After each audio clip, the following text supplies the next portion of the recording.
only people could hear what goes on in the ears before we go. All right, I think we're live now. Hi. I think we had like one person waiting to say hi to us. I think probably more are coming in a little bit. But this is a live stream, and it's me, and it's Jim McCormick. Hi, Jim. Hi, how are you? Hello, friends waiting in the room. Friend.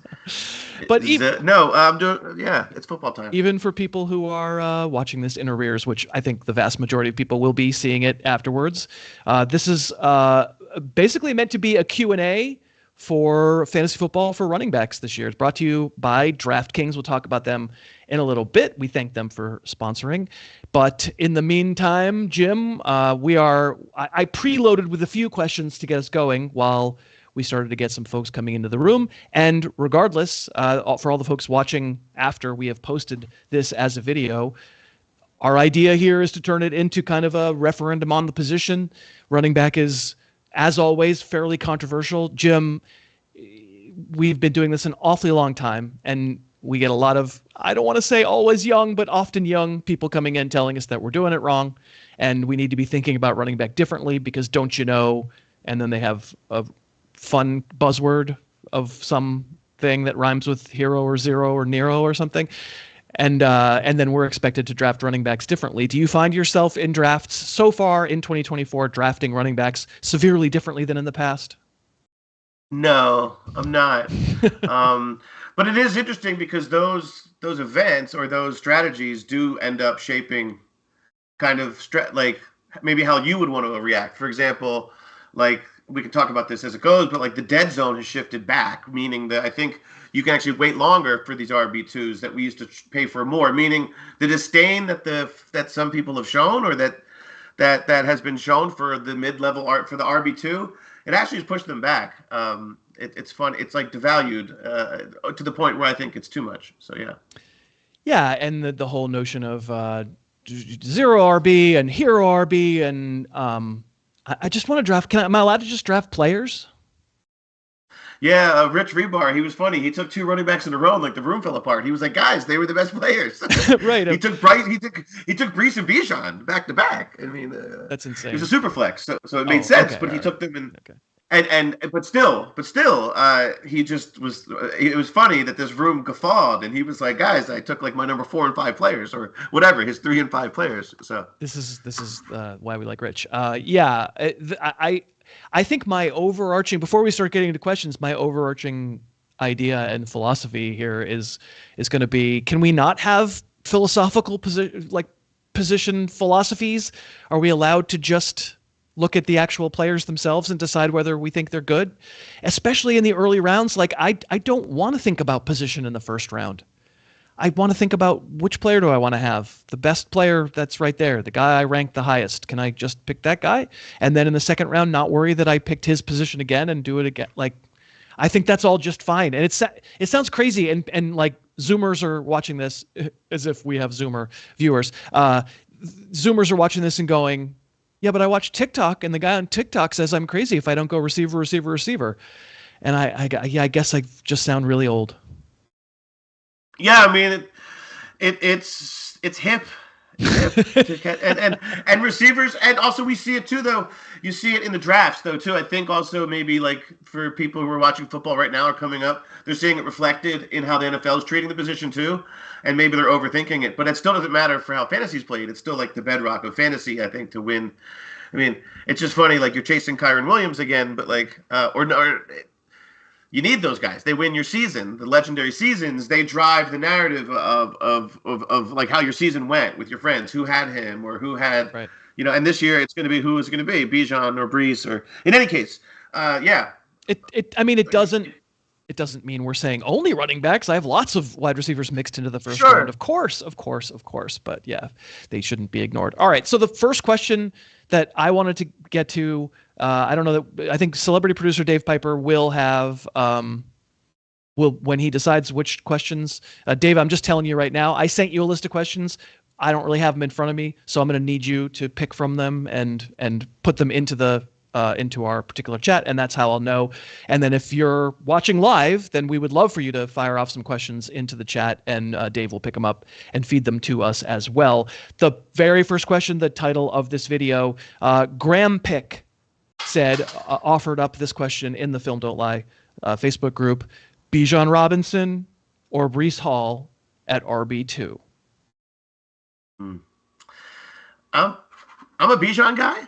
Okay. Personally, all right. I love Breece Hall. I think this is a better, I think the legendary outcome, if you're talking about what you're chasing there, I think it's better. Also, I just think the offense could be better overall. I know we're both going on. See, the thing is, we're both basing it on old Achilles guys, so I don't know when to pick each quarterback. It's literally 30s, late 30s or early 40s Achilles recoveries. So I guess what I'm trying to say is I think that offense is just going to sustain more. I think it's a better offense, and I'd rather invest in the better offense if that's my picking point, because I think you're going to you do better in a better offense with better pieces, and I think that's the truth at least that's my feeling of Atlanta. Right. It's so dangerous to presuppose that we know what offenses are, because we're wrong about most of them from year to year. It's, for me, extremely close. I currently do have Bijan Robinson as the 2 and Breece Hall as the 3, and that's overall in regardless of position, regardless of format. I want McCaffrey, Robinson, Hall, and if somebody was going to pound the table and say I'd rather have Hall, I'm great with it. I think the argument for Hall is pretty clearly Tyler Algier. The argument for Hall is that, okay, there's second guys in every backfield. Every team uses another running back. The Jets are going to use another running back. Just because you don't know who it is yet doesn't mean that they're not going to. They are. And if I was making a bet on who has more touches this season between Breece Hall and Bijan, I probably might say Breece Hall. Maybe by just a little bit, because Tyler Algier's legitimately a good player and probably not going anywhere, and the Falcons thankfully don't seem to have a third guy they want to mix in like they did with Cordell Patterson last year. But yeah, there's going to be 30% of the time Algier carries the ball, just like probably there's going to be 20% of the time that another Jets running back touches the ball. I wind up with Bijan just a little bit of maybe a slightly more physical, slightly less knee question, and maybe slightly more afraid of Aaron Rodgers than Kirk Cousins, and that's the only tiebreaker. But I don't think it's crazy to go the other way at all. I think they're both great, and I would take them in the top 3. Anthony Prestano says, are you opposed to starting 3 running backs in a full PPR? So this is basically saying, can I use a running back as my flex? What do you think, Jim? Absolutely. I mean, yeah, those are kind of, we talk about the cheat code with quarterbacks running. Well, the cheat code with running backs is like if you have a 3 down back or multiple of those, you want to get as many of them out there as you can. We've both been down on James Conner before, but for example, like if he's the full guy, if it's full go for him, those are games where there's 20 touches. I don't like Zamir White very much, but 20 touches. So if that's how you built, those aren't great examples, but there are PPR backs out there that thrive. Like Kamara, you would want him out there every week. So there's a very real chance that you could end up with him as your RB3 in a draft if you went RB heavy. Sure, play him. He's a receiver, so it's all context. But yes, I would have no problem doing that. Me too. Yeah, it depends on the players. I want people to see these videos and come away thinking that regimented thinking about positions is a really simple way. It focuses you. It gives you guardrails. You get to listen to the pithy guy who's yelling at you in TikTok. In the end, this is about players. And so, of course, it depends on who the running back is. But I'm with you absolutely that I don't have any kind of paradigm need to have a receiver there. In fact, we just did a mock draft with Jeff Bell, a full PPR, and there's in that particular league there were 2 receivers and a flex, but there weren't 3 receivers. A lot of leagues have 3 receivers and a flex, and there are a lot of people who would tell you you're crazy if you don't emphasize receivers because you got 4 of them potentially in your starting lineup. And I go, okay, but if I like the running back better, that means I have 3 and 3 because I flexed the running back. So I'm just not going to change positional strategies for stuff like this. So I'm agreeing with you. All right. Kevin Coots asks the question, which running back on tape is the biggest Jekyll and Hyde? So the biggest feast or famine guy. I have an answer, so I'll start. You can yeah, go for it. Ponder. I think it's Rachaad White for me. Yeah. And maybe the things that he's doing Dr. Jekyll at aren't the same things that he's doing Mr. Hyde at. I think that you can obviously at times on his tape see the great athlete, the explosive player, just a really, really good player in space and making guys miss and running over guys and being good. And then a lot of the time when it's a handoff and it's not immediately obvious, he kind of just falls into a defender. And I'm left kind of saying, wow, this is a starting running back in the league. Clearly, box score wise, he was very safe last year. The workload was great, but there are certainly times on tape where I feel like I don't even know is the bad version of Rachaad White the Jekyll or the Hyde. Do you want him to be Hyde because then he's mean and he's running over guys? I don't know. Do you have a guy in mind for this? Yeah, I suppose maybe because I was up close to it last year, but DeAndre Swift sometimes can be. There's times he looks amazing, and when you see that drive, you're like, oh, they have to get him back in there. There's also times that he was reminiscent of Miles Sanders, where he would just leave a lot of stuff on the field, misread stuff, bounce everything outside for a while, which would be annoying when you have everything blocked up inside. At the same time, I still have that's why I still kind of have some hesitation about him in Chicago, just because he's a volatile player. I think he's a power hitter who strikes out a lot, if you want to use a baseball analogy. And so that there's a Jekyll Hyde factor to him. All right. I like it. I think I agree with that too. We're going to answer more questions as we get going. Let me thank DraftKings for sponsoring. They make these live streams with Jim and myself possible. We thank them very much. If you download the DraftKings app and use the code HarrisTube, all one word, you can make one $5 bet and get $150 in bonus bets instantly on things like the Olympics, which are wrapping up over the next few days. We've still got the basketball gold medal game coming for the U.S. after quite a scare today as we're recording this. Jim, did you watch that game? I did. Yeah, that was incredible. I mean, DraftKings at one point had U.S. as 6-point dogs, which is incredible. So wow. There we go. Yeah, that's where we got to. 6-point dogs against Serbia. So Olympics for sure. Of course, I mean, I would say maybe we do have NFL preseason games going on as we're speaking. Please, I would say don't bet on those. It's just not worth it. But futures, absolutely. Jim and I did a video last week about team totals, and I felt pretty good about a couple of those bets. I laid a couple of them myself because I was back in Massachusetts. I'm in California now. Not really allowed. But again, we thank DraftKings. If you download that DraftKings app, use the code HarrisTube, all one word. It helps us out. It lets them know that sponsoring the channel works well. If you're looking for a place to play the games, I do recommend DraftKings. Thanks again to them. All right.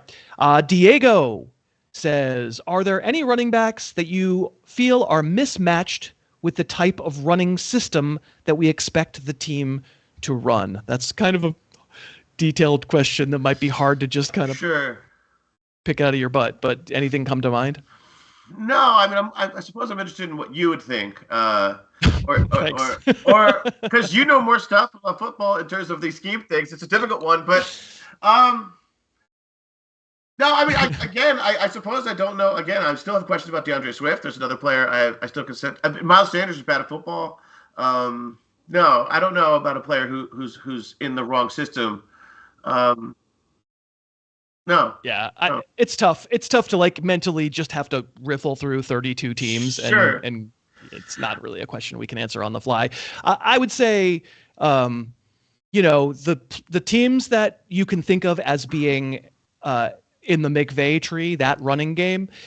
It's funny that all of the rest of them are still on outside zone, right? So someone like Jalen Wright goes to Miami, and you ask the question, is he the right fit for the one cut and go? And I guess we'll find out gradually. I didn't really feel like as a prospect before he had a landing spot that seemed exactly right for him. But by the same token, we wouldn't have thought it for Raheem Mostert either. Kind of a one trick pony, and he worked out great in it. So, and then the reason I say it's funny is because McVay then himself winds up being not running the outside zone at all anymore. A little bit, but he's running power. He's running duo. He's got the graders now. Yeah. Right. And so, and you wouldn't think of, I would think of Kyren Williams' body type as being the zone runner. Right. And instead, we've got little Kyron Williams running duo and power and 3 receivers on the field and mowing guys down and getting tons of room. I think maybe to some degree, if you've got a good offensive coordinator, I don't worry about that stuff as much anymore. And also you just don't have that world where 15 or 16 of the teams have one running back that they're looking to give 300 plus touches to, the way it used to be 15 years ago. And you'd be like, wow, are you sure with that guy? Now you just have so many different guys in a rotation who can do different things, and you just sort of run the right plays for them, if that makes any sense. Yeah, you don't have these singular identities anymore. It made me think too. I guess that question made me think of like what players are entering new offenses. That's really where then I came to next. Like, does Josh Jacobs work in the floor system? Like, that's where then I would have to evaluate, because coming off last year, it's almost like I'm evaluating the player as opposed to the system as much. Like, it's kind of what I'm saying. Right? Whereas the system, Joe Mixon. Exactly. That's what I mean. The new stuff is where maybe I think of stuff. Where Singletary, it's like, well, you're still Devin Singletary. It doesn't really matter. So, yeah. All right. Matthew Anderson says, do you still believe in a running back age cliff or a career carries cliff? And I think he says still, not meaning like we've been advocating for it, but that it's just been out there as a thing for a long time. I don't know. There's like this. I think this idea that they're chasing a number. I mean, what you're doing then is just using the last 10 years, your samples based or whatever, and then you're saying. I would say that decline. I would just again base it on the player, because we've seen players who were older who could still had good years, but it stops at some point, of course. But I wouldn't just write. For example, if Ekeler looked good last year, I wouldn't just say he's done. But I showed some age last year. But yeah, so I guess there is a cutoff. I don't think there's one arbitrary cutoff. The cutoff would be me seeing it as opposed to. So no, there's not a cutoff. That's not a. There's not right, a cutoff. That's not a cutoff. So wait, let me go back. I think that's. Not a cutoff. I think that's the answer. Seen. Yeah. Right, because again, we're looking for easy rules. We're looking for, and you get them. People in this industry all the time are like thresholds, guys. Right. You know how you can avoid all problems? Just take drafting any running back over the age of 28, and then all your problems go away. The curse of 325, or the curse of 350, or whatever. Right. Yeah.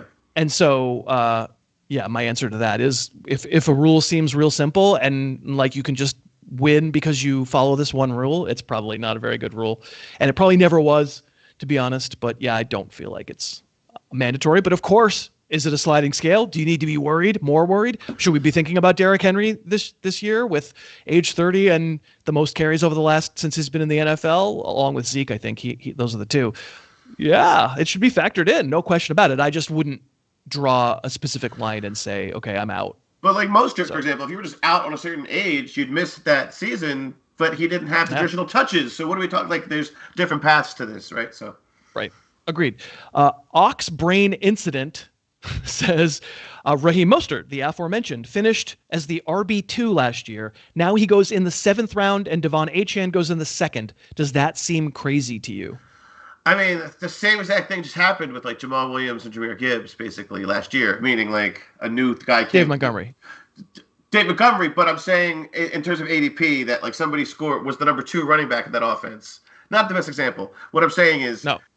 Well, no. What I'm trying to say is that we had a season where somebody was the number 5 running back, whatever Jamal Williams was that year, and then in that same offense, there was another running back that completely replaced him immediately. I'm just saying. Okay, but Jamal Williams wasn't on the team anymore. It's not really relevant. Let's get away from that one. Is it crazy that Raheem Mostert goes in the 7th and Devon Achane goes in the 2nd? Do you find that crazy? Yes, the gap is crazy to me. I think that you should have more Mostert. I think it's fine to chase Achane because of this, just chasing something historic, I suppose. But I guess I would have them meet each other at some point. I'm not going to get Achane at his price probably, but I will be getting shares of Mostert. I just terribly chased this Detroit thing. So yeah, go for it. No, I think that's how I look at it too. I don't know if you're right, but that is how I look at it too. I would say I'm much more likely to be in the Mostert market where he doesn't have to start for me than in the HN market where he potentially has to be my RB1. Right. Like, I think people selling you Devon Achane as you gotta be bold to win leagues and he has to be your RB1. I feel like they're not factoring in the risk of injury and also just things going the way they went last year.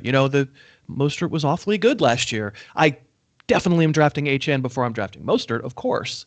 But yeah, I have some real concerns about a running back as small as HN being leaned on as heavily as the Dolphins leaned on him right before he got hurt twice. You know, I had been large. It was great. Those 4 weeks were awesome. So yeah. So the answer is that I don't think it's not insane. Like it's right. If somebody takes HN with the 23rd overall pick or something, I don't say it's stupid. I just say you got to know that you're building a very high upside, scary downside team, and you might want to settle it down elsewhere on your roster with some guys you can fill in for the weeks that he's hurt. Well, I guess beyond the babbling I had about Jamal Williams, the idea that there's this huge touchdown regression coming, and the market can see that sometimes. And I think people are saying that about Mostert. They're saying for Mostert, there's no way he gets this share again. But there's it. I don't know. People, I get it. It was on a share, but it's not like it's that crazy to see him get another 230 touches again. Like if he's healthy, so it's all health. That's the worry. Yeah, the worry is whether is Mostert just playing out the starter. Sure. And is HN kind of the satellite back? And they're both good, but touchdown. I mean, HN's touchdowns were too high too. The team just scored a lot of touchdowns. Because ADP is expecting a flip, basically in their roles. All right. Nick asks the question: do you think there's any chance Nick Chubb is an RB1 this year? And I'll start the answering by saying, any chance? You know, it was worded with a trapdoor where you could go, sure, there's a chance, but I mean, I'm not drafting him anything like that. I expect very strongly that he starts the year on PUP, and that right there means he's not going to be an RB1 probably if he starts on PUP, and then the odds of somebody coming back from that level of disgusting knee injury it feels like I wouldn't be planning on it. Let's put it that way. Yeah, it feels pretty low, this one. I get the idea, the mystery that we don't know anything about drafting him, but he's one of the injury guys who I have a legitimate concern with. Yeah. Well, I took him in the very late round in the mock draft that we did with Jeff Bell on that we posted on Thursday. I'm happy to take a shot, but yeah, I'm not counting on RB1, obviously. Lord Belly Time. I have James Cook in Dynasty. I'm in a bit of a win now mode, and he definitely helps the running back depth, but should I be doing what I can to sell him high? Lord Belly's Dynasty. That's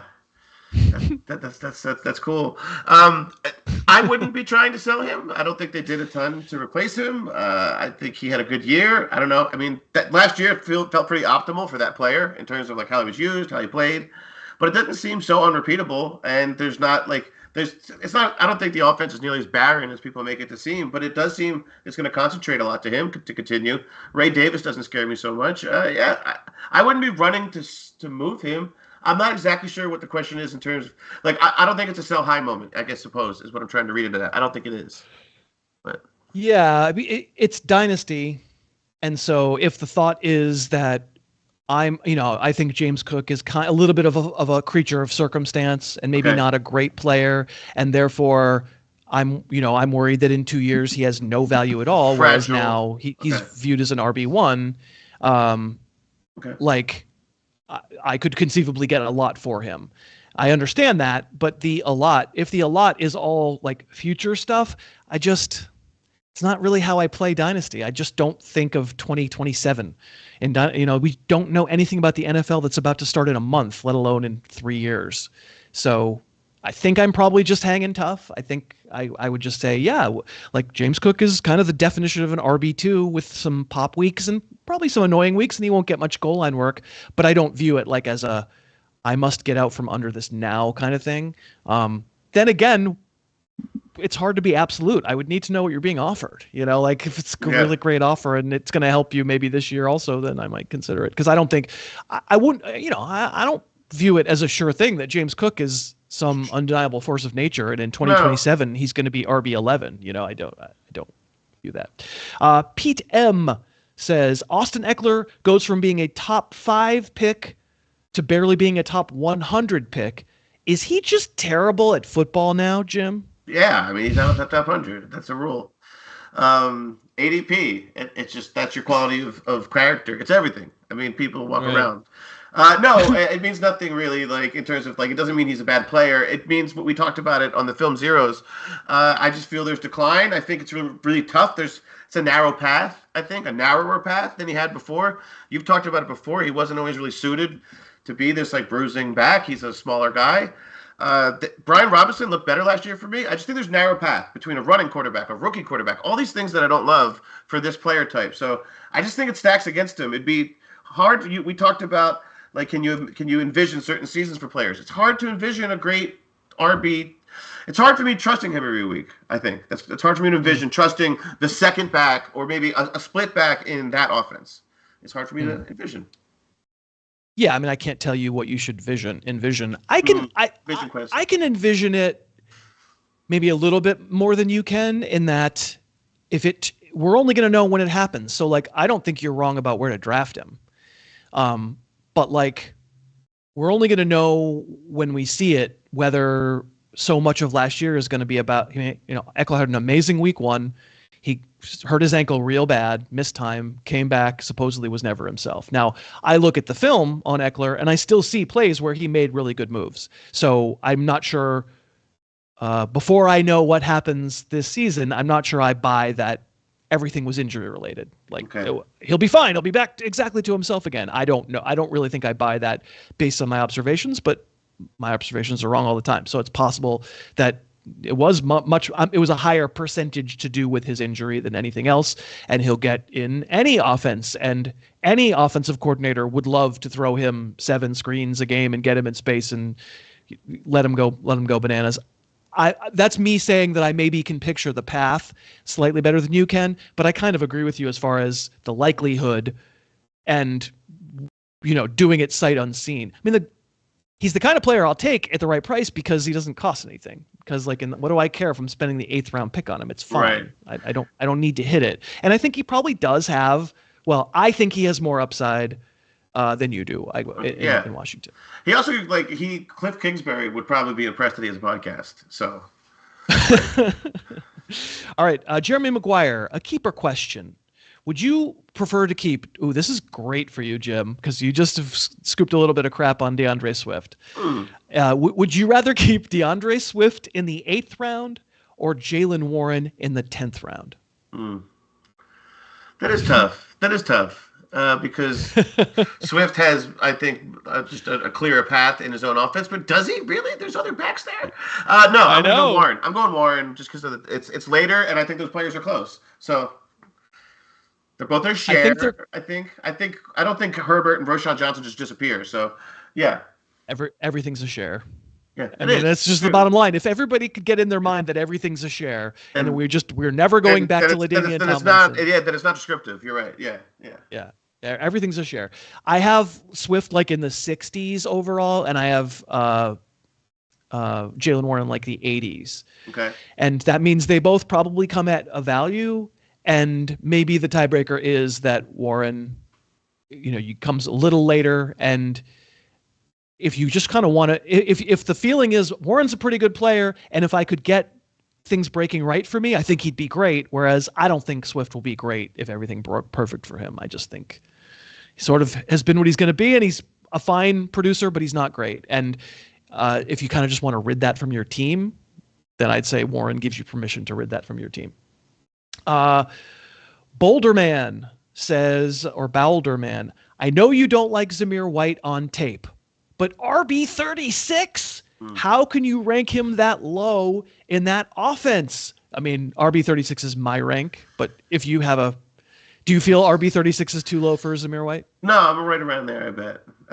All right, so maybe be like 32 or 34. Yeah, I mean, it's also like that's when like how you can read a text and it can be like somebody texts you. It's like that offense. Like, what do you mean? Like that? Like you mean that offense is good, or that offense? How bad that offense is going to be? Because probably the implication is probably that Antonio Pierce is he's on the meathead spectrum. He is, and it was 20 touches, and he is the human graphic.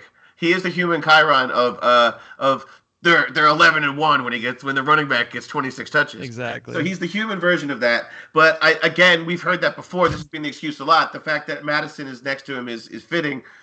because we've had that same exact experience with Madison before, where it's like there's no one else there. There's 260 touches coming, and then it just doesn't happen. And Right. I just think that's a real part of the bandwidth of outcomes for this guy. So that's why I'm not.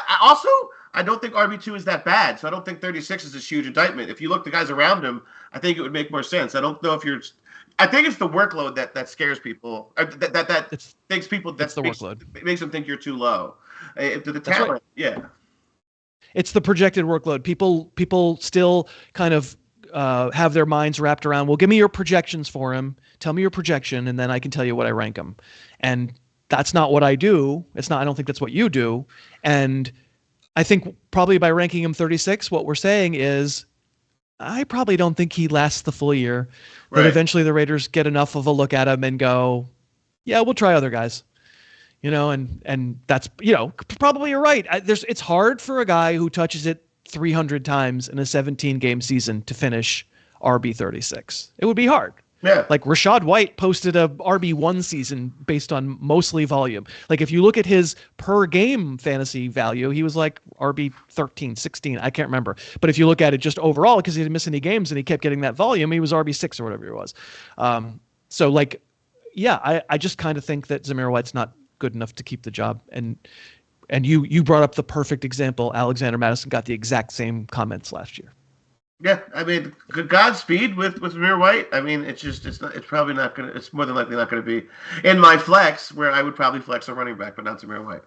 So, all right, let's do a couple of more, and then we'll wrap it up. This has been great. This is super fun for those watching live. We really appreciate you. Everybody else who's watching it as an uploaded video, appreciate you too. Thanks for being with us. Jaquan says, if we're doing keeper questions, do you like Chase Brown in the 10th? Or do you like Tajay Spears in the 15th? Probably Chase Brown. I just think I know that the 10th and 15th is a gap. I just like Chase Brown more. I think his path to mattering is sooner. That's my guess. Again, we're all just guessing. I think that's right. The case. I think I think it's more scalable. I'm also more interested in that offense and in being a part of a Joe Barrow offense. Is really what my point is. Being a part of a good offense, than rather like what's really the rewards of being the guy, right. in a bad offense. I think it's defensible if you want to just take Brown, because the 10th round to the 15th round, there's no difference. That's like, it is what it is, like they're double digit rounds. You're going to get who you get. And it's not, these are essentially free players. Right. So, I'm not mad at somebody who would say Chase Brown. I would say in terms of pure value, maybe I would say, maybe Spears. I have them ranked very close to each other. Sure. If you tell me it's a 5-round difference, then maybe Spears by a tiny little bit. But absolutely, you're right that it seems like right now, I feel like if you want to be attached to a Burrow offense as opposed to a Will Levis offense, that makes some sense. All right, last question, Joe DeMasso. Would you, and under any circumstance, draft Ty Chandler? Any circumstance in a Minnesota Vikings running back only league. What did Ty Chandler do to me? Yeah, I would. I think Aaron Jones is there, and I love Aaron Jones, but he's a fragile man, just like me. Yeah. I would be hurt by an NFL linebacker, so would he sometimes. Yeah, so yes, I would. I think there's something there. There could be something there. I would draft him as a very late round. Let's see what happens, guy. But yeah, I haven't ranked in the double-digit rounds, but like 11th. And if I draft Aaron Jones, I would absolutely handcuff. I know handcuffing another thing that's like out of vogue and people don't want to know about anymore. But like sometimes, when in the case of someone like Aaron Jones, that I think I'm going to get some of because I think I'm a little higher on him than the market, I absolutely will back him up with on a double-digit bench spot with Ty Chandler. What did we see out of Chandler last year? I mean, could I be any faster? That's my Chandler joke. He's very fast, and he took over that Vikings job at the end of last season. They'd seen enough of Alexander Mattison, and I have visions with very bad quarterback play of Chandler getting the corner, getting the edge, and racing down the sidelines really fast. He's an interesting prospect who may never quite be up like a multi-tool threat, but if Aaron Jones gets hurt, I think he could do a pretty nice job. So I would, in fact, draft him. All right. That's going to do it. Thank you all very much for your questions. If you have others, you can ask them down in the comments, and we'll see if we can get in there and ask an answer. We can, if you didn't like our answers, if you think we're crazy, if you think zero RB is the way to go, then you can let us know that too. I'm not sure you'll change our mind, but feel free to try. And we'd love it if you'd subscribe to the channel as well. And we want to thank DraftKings for sponsoring us every week. Again, use that code HarrisTube, all one word, if you're signing up at DraftKings to play the Olympics or NFL futures or baseball or whatever else is coming up.